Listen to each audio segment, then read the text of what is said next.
আসসালামু আলাইকুম প্রিয় দেশবাসী।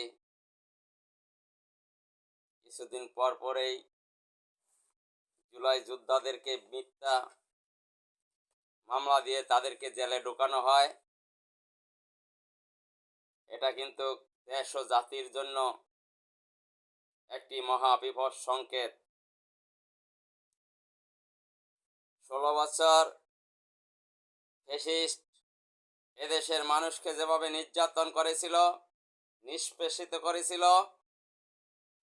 আমরা তো ভেবেছিলাম এই ফ্যাসিস্টকে কেউই তাড়াতে পারবে না মহান আল্লাহ ছাড়া।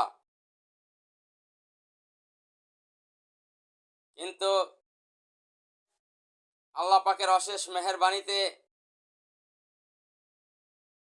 এই কিশোর বয়সের ছেলেমেয়েরা, নাবালক ছেলেমেয়েরা তাদের তীব্র আন্দোলনের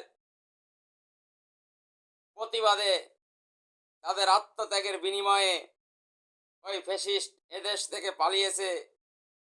এদেশের মানুষ স্বস্তি পেয়েছে, এদেশের মানুষ মুক্তভাবে কথা বলার অধিকার ফিরে পেয়েছে। যারা মিথ্যা মামলা হামলায় খুন হয়েছিল তারা জেল থেকে বের হয়েছে, আয়নাঘর থেকে মানুষগুলো বের হয়েছে এই জুলাই যোদ্ধাদের আত্মত্যাগের বিনিময়ে। আজ জুলাই যোদ্ধাদেরকে অপমান অপদস্থ করা হচ্ছে।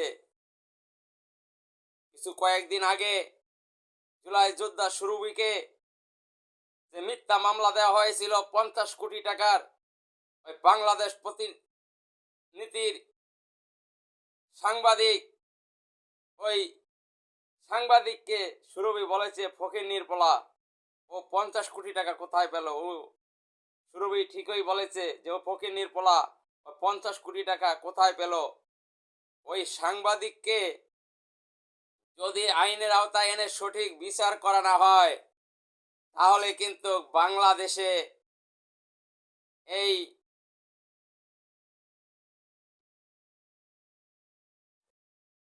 মিথ্যা মামলা দেওয়ার অজুহাতে তাকে কিন্তু জনসম্মুখে হেনস্থা করা হবে। জনগণ কিন্তু তখন আইন হাতে তুলে নেবে, তখন কিন্তু করার কিছুই থাকবে না।